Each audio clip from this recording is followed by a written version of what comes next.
The Tipping Point with Mike Tipton is brought to you by Dubby. What is Dubby? Dubby is a clean energy drink that is made to give you focus with no crash, jitters, or angst like those other energy drinks have. They also have no maltodextrin fillers and don't use artificial dyes. Dubby contains vitamins, amino acids, a nootropic, and 150 milligrams of caffeine. Dubby's products are made in the USA in an FDA-inspected facility that strictly adheres to GMP manufacturing guidelines. All of the flavors are unique and custom-made by Dubby, and you'll never taste our taste anywhere else. The best part about it is they're affordable. Dubby's drinks come out to about $1 per drink, much cheaper than Starbucks or any of those canned energy drinks. To learn more, visit w.gg.com/discount/MRTipton33 and place your order today. Use promo code MrTipton33 and save today. Dubby Energy, be better. What's going on, everybody? I want to tell you about my new friends over at Cleverman. Visit them online at becleverman.com. What they gave me was the energizing face and beard scrub along with the Cleverman face scrubber. And trust me when I say this, the energizing face and beard scrub smells amazing. Combining it with the face scrubber, making sure that your boy was looking as good and sexy as possible, opened up a whole different sensation in my face that I haven't ever felt before. I felt so clean, so fresh, and so clean, like Outcast said, and it helped me feel like I was ready for my day. Make sure you visit them online at becleverman.com and follow them on Instagram at clevermannyc. The link is up in my bio if you want to check out all the amazing products they have. Visit them online, becleverman.com.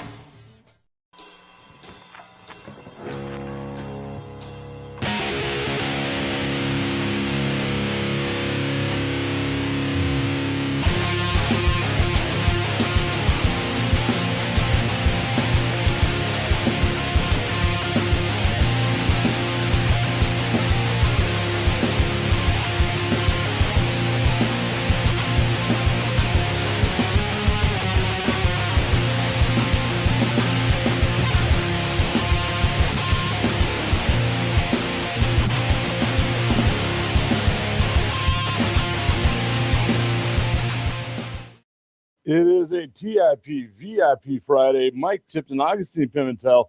Augustine getting in on the red eye last night to make sure that he was here to do the show, flying in from Mexico City so that he can be here to do the show, simply so that he can shit all over Victor Wembanyama, as what we were talking about in the beginning part. Before we started the show, we had like 4 minutes of pre-show, and it was Augustine getting ready to just take a huge shit on Victor Wembanyama. I see that Tommy's tuned in already.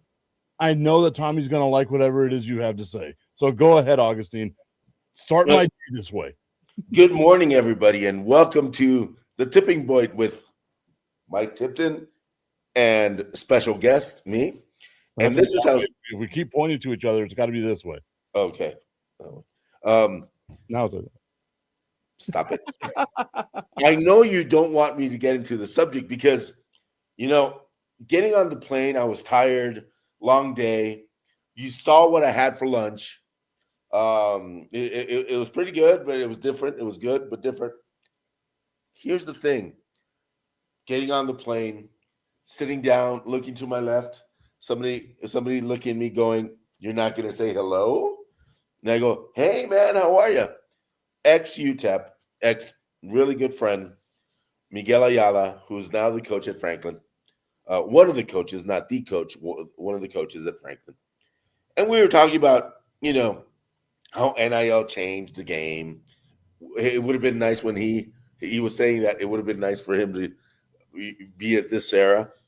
But here's the real question that we talked about. And this is a question that you should apply to all the players out there right now. And I specifically pick you out because I think Wembanyama is not at that level. Is Wembanyama a great player? Or here's the question. Or is he an elite player? There's a big difference. There's a huge difference between those two. And this is what I want. Is Edwards great or elite? Is what and Tommy, I apologize. Was Nowitzki a great or an elite? So I think you got like a couple of things there, right? Like that's where we have to bring context into things. At the end of his career, you can definitely say that Dirk Nowitzki was an elite player, right? Like everything that he was able to do, one of the greatest to have ever done it, hands down, the best European player. Whenever you can say you're the best XYZ of anything, then it means you're pretty damn elite.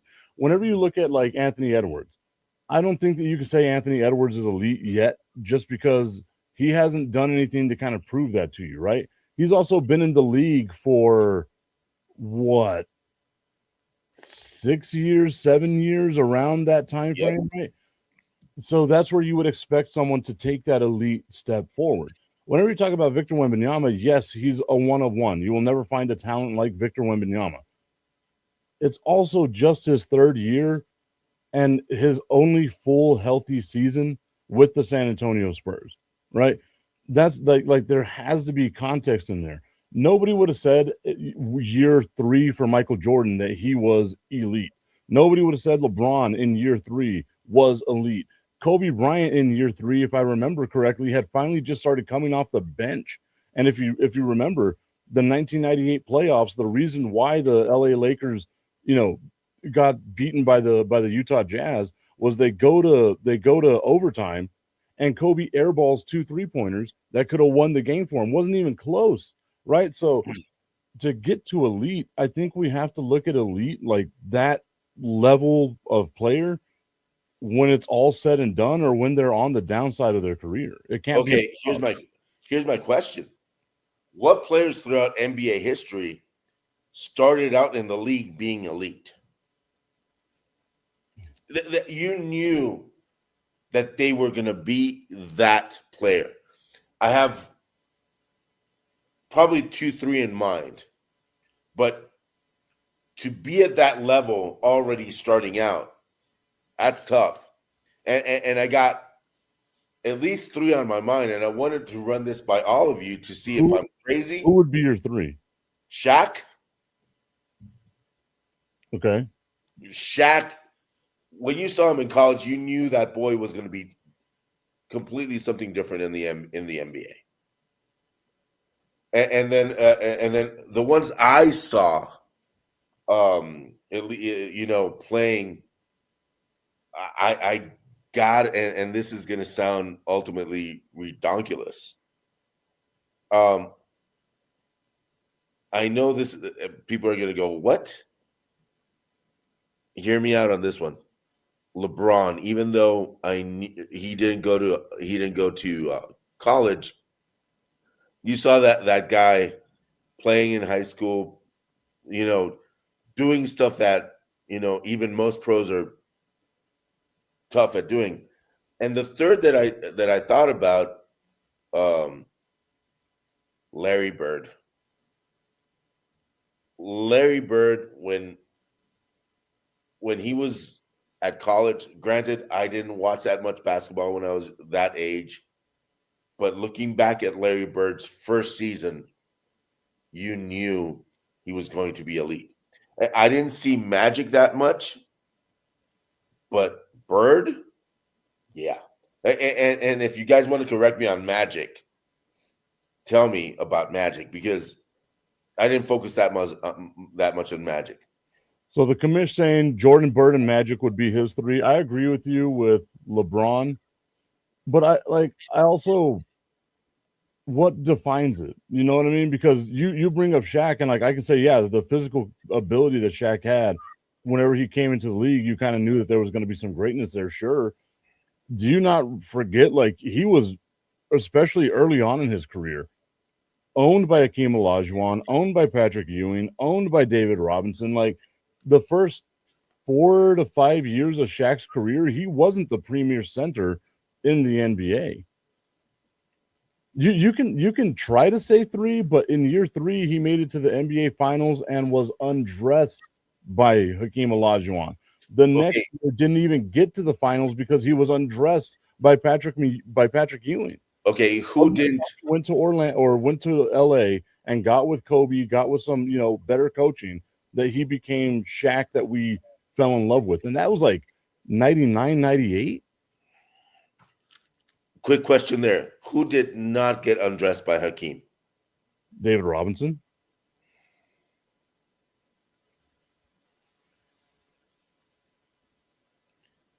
They undressed each other. Whoa, calm down. But like, hey, no Bistrilla on the show today. But like it to me, it's like not as cut and dry. Like if you're just going off of like the physical ability, then yeah, of course, Shaq, LeBron, Wilt Chamberlain, right? Like you knew that Kareem Abdul-Jabbar, when they came to the league, they were going to dominate the league. But notice how they have just like a physical ability that not everyone had. The reason why Jordan was drafted number 3 overall is because, people thought Charles Barkley was going to be better because he's a power forward, and that's what the game was at that point in time, right? So, like, did they live up to the expectation? Yes. We've seen a lot of guys come into the league. Greg Oden's one of them that had like a big physical stature. Michael Olowokandi is another one that, you thought they were going to be great dudes because of just the way the bigs played, and they wound up not being good at all. So I'll give you a name that everybody considers elite, and I don't consider him elite. He's a great player, but Embiid. I don't think I would challenge that anybody thinks Embiid is elite. A lot of people out there, elite. I'm like, no.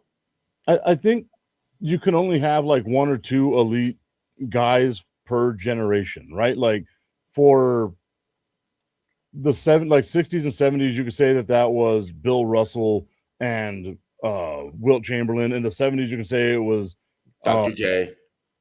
Who? Dr. J. 70s and 80s. Dr. J and Kareem. In the 80s, Bird and Magic by far. In the 90s, Jordan just by himself. He was in a different class than everyone else. You might want to put Hakeem in there, but Jordan was still so much higher than everyone else. Early 2000s, you could say Kobe. We see the emergence of LeBron. LeBron kind of bridges the mid 2000s into the late 2010s, right? And then Steph Curry, we see the emergence of Steph Curry.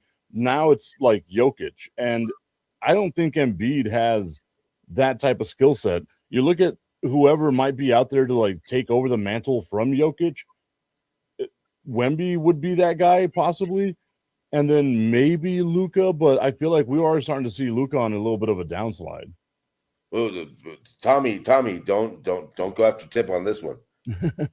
I want to read this comment real quick. Ashley tuning in saying, "Fellas, good morning. I have been catching up on some basketball and have been pretty impressed with these newer players. Not all of them, but I like seeing some of the grit and toughness. She must be watching San Antonio Spurs games, baby. Like, that's what she's watching. Or Detroit. Detroit gives me a lot of those vibes as well. I did want to give a little bit of love to the commish yesterday. I don't know if you had already left at this point or not, Augustine, during the show, but I had mentioned why I don't necessarily care about the NFL schedule release. Yep. Right? Because you kind of know who your teams are going to play. The commish, along with Tommy, trying to drill it in my head that the reason why the schedule release is so important is because when buying tickets, when trying to get days off, when trying to do all these other things, the commish bought tickets to the Arizona Cardinals and Dallas Cowboys matchup, but didn't realize that it was in Dallas and not in Phoenix where he lives. So guess who's going to get 2 tickets to go to a Dallas Cowboys game because the commish didn't look at the schedule release that he was just bashing me over the head about, that he needed to have. The schedule release is so important. That was not elite, commish. That was not elite. Definitely not at all. Tommy saying, don't talk bad about my Luka. I'm not talking bad about Luka. I'm talking bad about, his. Again, he's been in the league. Next year is going to be 8 years for Luka Doncic. Yes, he could be one of the elites, but is he available for you all the time? And that's the biggest issue. But he's the small jar of mayonnaise compared to, Jokic. Yeah, Jokic is the large jar of mayonnaise. Luka's the normal size jar of mayonnaise. Yeah. I mean, if Luka didn't eat all that pizza and pasta in the offseason, he would have a chance to be a great one. But Lucas still, he's a good player, don't get me wrong. But there's a definite distinction between good, great, and elite. Yeah. And again, like, we can look at these guys in hindsight and be like, yeah, they were elite. In the moment, it's kind of difficult to say whether or not you want to that you can buy that. You know what I mean? So you look at Wemby, he has all the tools there. Outside of Wembanyama right now, who could that guy be that takes that mantle, that takes that next step forward? And I'm having a hard time identifying that person. Maybe it's Cooper Flag, but I got to see more out of Cooper Flag, right? yeah, Maybe it's Shai Gilgeous-Alexander, but I don't think his game translates to being a game that people want to watch because of the way that he's a free throw merchant, right? Like we can just say what it is. He goes, he gets fouled, he gets to the free throw line, he gets his buckets. Not hating on the game, it's just not pretty. And if you hated James Harden, you have to hate Shai Gilgeous-Alexander because they're basically the Spider-Man meme. So for me, it's like, it's too early to call anybody that's within like their first 5 years elite, right? We have to see continued success, continued progression.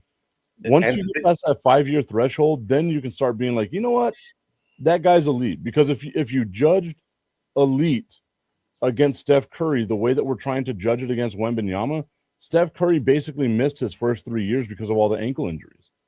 He was a lot of people don't realize he was this close to not being on the Warriors, to being just flat out released because of how often he was injured. Yep. and one more thing. In order to get to that elite level, because we have to be an NBA player, you have to be a really good player. The bench of the bench of the bench at the NBA could kick our butts with one hand behind their back. Yeah. Here's my question. Do you also need an elite executive staff to get the right pieces around you, like Wemby needs?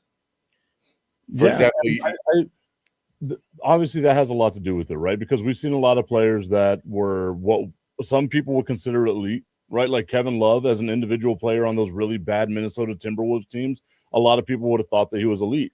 Then you surround him with LeBron James and Kyrie Irving, and you realize, well, maybe he's not elite. He's really good, but he's not elite because these guys are elite and really damn good. So, yeah, like you have to be able to build a team around him. And to me, the only way you can be like an elite guy, Tim Duncan, right? Like he's got to be up in that conversation. Kobe Bryant, you got to be up in that conversation. You've got to be the guy on your team from day one. Sustain success all the way up.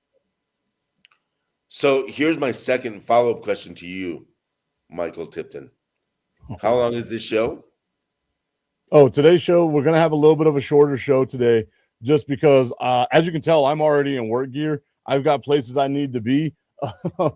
We don't know if you know this or not. We got a really amazing baseball game that sold out in no time. That's happening today. I got like so many texts and emails coming in today being like, hey, my guy, I know we told you to come in at 1, but I don't think it's going to happen today, not at 1. So your boy's putting in what's going to be a really long day today. So we're going to do a little bit of a shorter show today.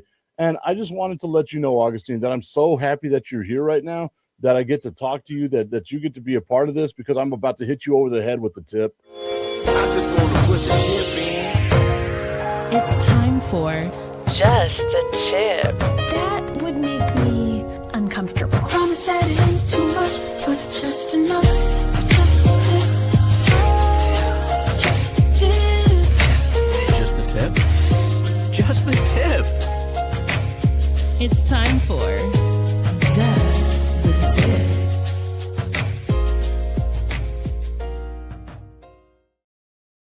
Just the Tip is brought to you by our friends over at www.myhappynuts.com. Augustine, you know as well as anybody that it gets hot, it gets muggy in El Paso.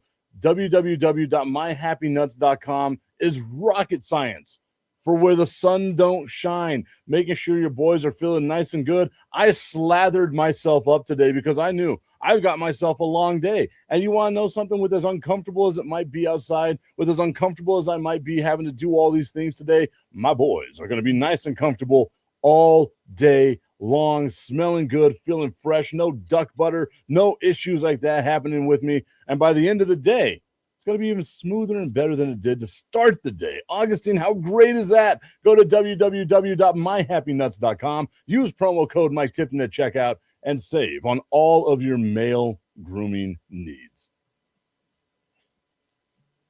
That was elite. That was generally, yeah.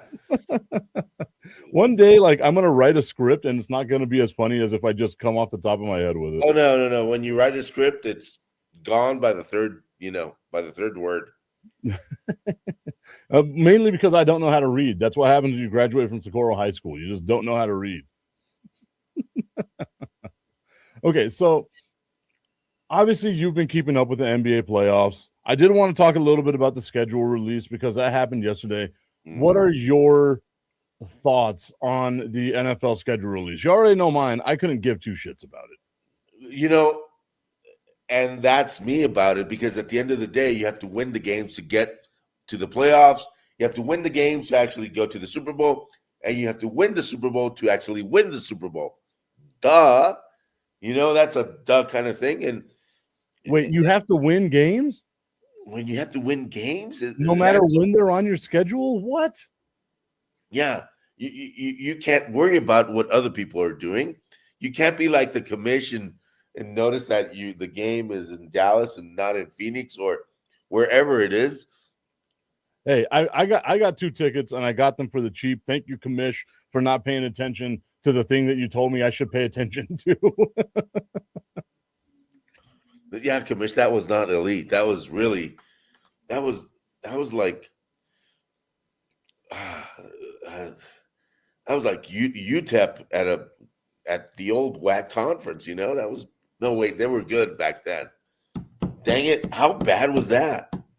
Eddie Arellano saying ouch to Socorro because I dared to make fun of my alma mater. Look, man, it's not making fun of my alma mater, it's making fun of myself. I like to laugh at myself. My apologies to all of my Socorro brethren out there, but they know how I feel. I got nothing but love for it, representing Socorro at all times, even whenever I don't need to be representing Socorro at all times. And I make Socorro look bad 90% of the time. Hey, it's not like they can read what's on the screen anyway. Got him. But even to this day, and even in the NFL, I think we have to make that distinction of good, great, elite. Tom Brady, elite. Joe Montana, elite. John Elway, elite. Dan Marino. I think whenever you look at elite, that's where you have to start bringing in the individual accomplishments, right? Like, what have they done?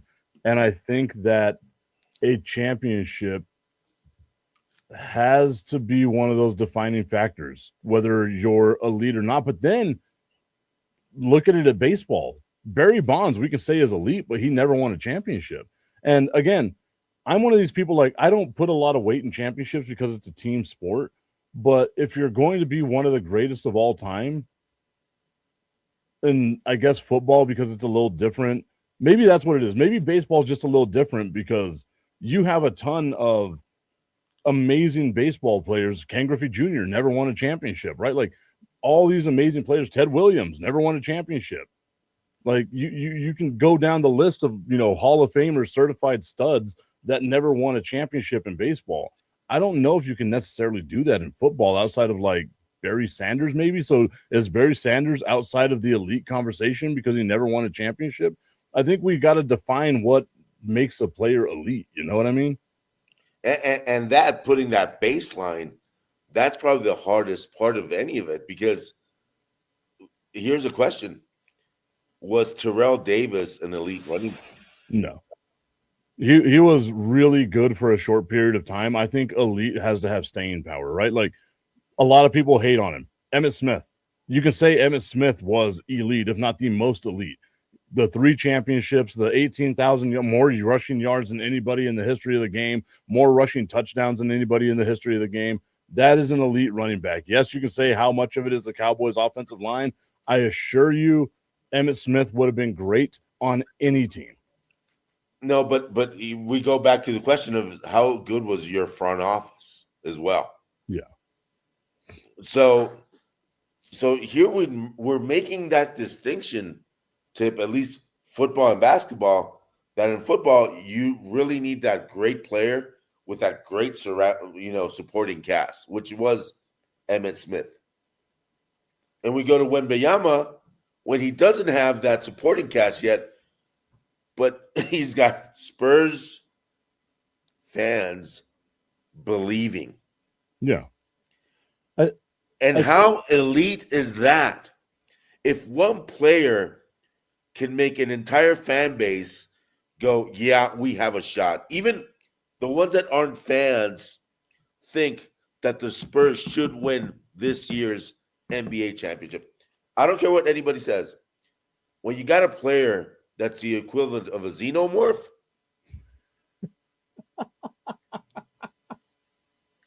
yeah. I hope everybody got that reference. The Spurs should win. Yeah, he's got a lovable supporting cast, but that's 7'8"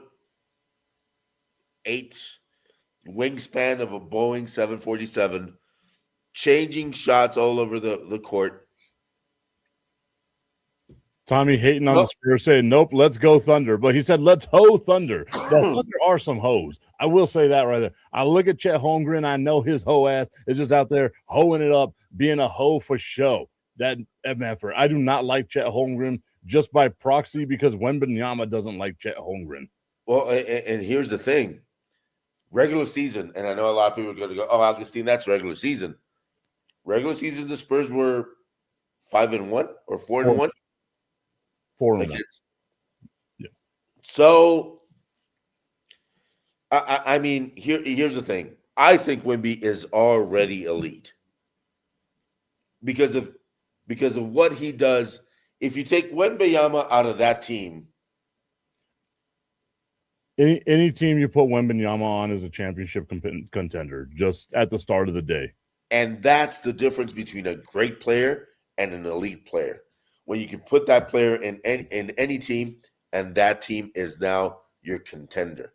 If you put Shea Gilgeous-Alexander at the Lakers, are the Lakers contenders? Yes. Okay. So is he an elite player? Actually, I got to think about that now. I would like to think that he is, but the fact that you have to kind of question it a little bit, like that, just bringing up that little bit of doubt, that kind of brings in, okay, maybe he's not elite, right? Like maybe he's really fucking great, but maybe he's not elite. Whereas you put Wembanyama on the Lakers, you're thinking, okay, the Lakers are an elite, like that's a team that can win a championship. I do think Shea on the Lakers, and it would be like this version of the Lakers, right? Would have to be a championship contender, but I don't think there's a guarantee there. Do you know what I mean? Well, there's never a guarantee in sports. Yeah. But at least you have that ultimate as a Laker fan, are you bumping your chest? Are you doing all that? Jason Tatum at the Celtics, were they elite this year? No. The Celtics? No. Would have they been better with their superstar, without that injury? But I mean, honestly, I think out of the two of them that are there, Jaylen Brown or Jason Tatum, Jaylen Brown might be the more elite-esque of the two of them. I think he's more important to that team. So is Tatum an elite player, or is he just a great player? He's a great player. Like he's a hard guy to defend against. He's a hard guy to game plan for. But I think maybe it goes this way. Whenever you're the opposing team, who's the guy that you're putting the highlight on, right? Who are you looking at and saying, this is who we need to stop? And I think when it comes to the Boston Celtics, it's not Jason Tatum. Most people are wondering, how do we stop Jaylen Brown? Yep. I completely agree, Tim. I completely agree.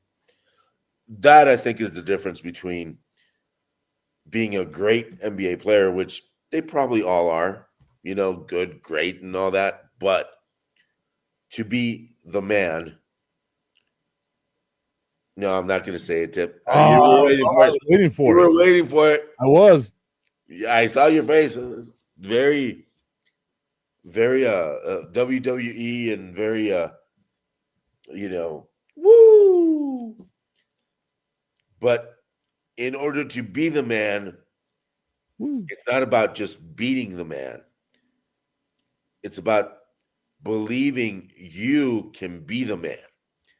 And Anthony Edwards, for example, I don't think he believes that in himself yet. I can see why you say that, and I think I agree with that assessment as well. But I think a lot of it also has to do with like your situation, right? But yeah, when you have 27.5 kids, it's kind of tough to think about basketball. But I like because I was saying maybe Minnesota's not that type of franchise, but Minnesota's done a lot to build around Anthony Edwards. So maybe he just hasn't taken the step the way that people would want to see him take the step. It's kind of like Jimmy Butler, right? Like Jimmy Butler, we can say is a great player, but nowhere near the elite status. Now, here's my question: where do you put Kawhi Leonard? Really good. I don't think you could even put him as great. Like his peak was amazing, but it was so short. It's kind of like that Terrell Davis thing, right? Yep. Like we're talking about Terrell Davis.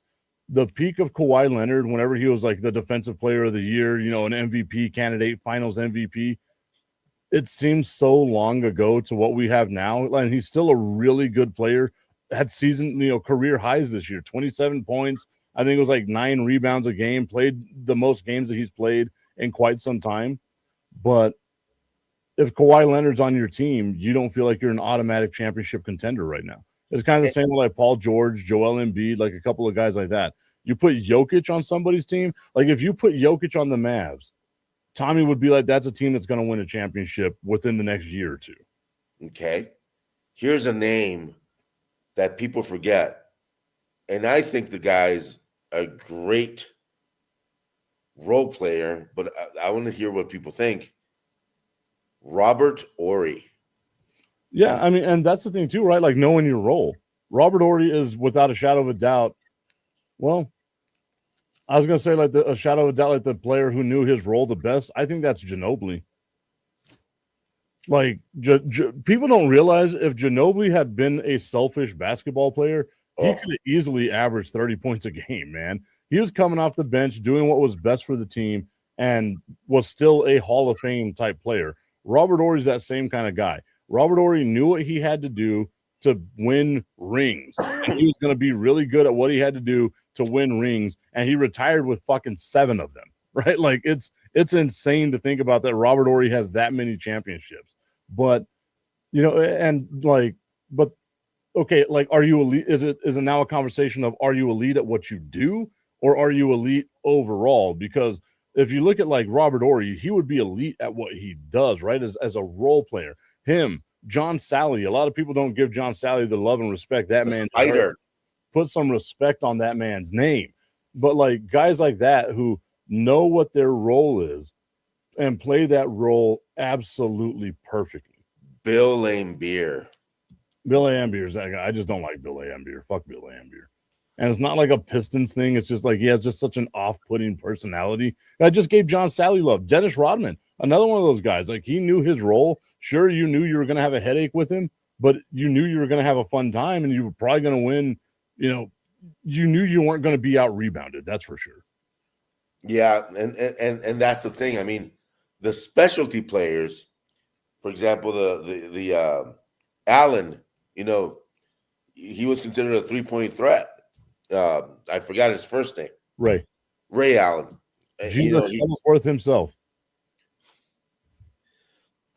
He got game. You think? One of the rare basketball movies I've watched. He got game. No, I didn't watch that movie. Oh, wow. I'm going to put it on Netflix right now, see. Because you got to remember, it's my day off now. I mean, Denzel plays his dad. Like it's a really good movie. Ray Allen. Denzel's overrated. Wow. He plays the same character every movie. He's gonna put a case on your ass. Come at me, Denzel. All right, Augustine, I'm going to have to end the show because I'm already getting my phone blown up right now. It is wild because, like I said, we've got some stuff going on. I might have been able to find people some tickets. So if you act quickly, I might be able to have a couple of tickets for you. But he's got just a tip for you. Oh, yeah.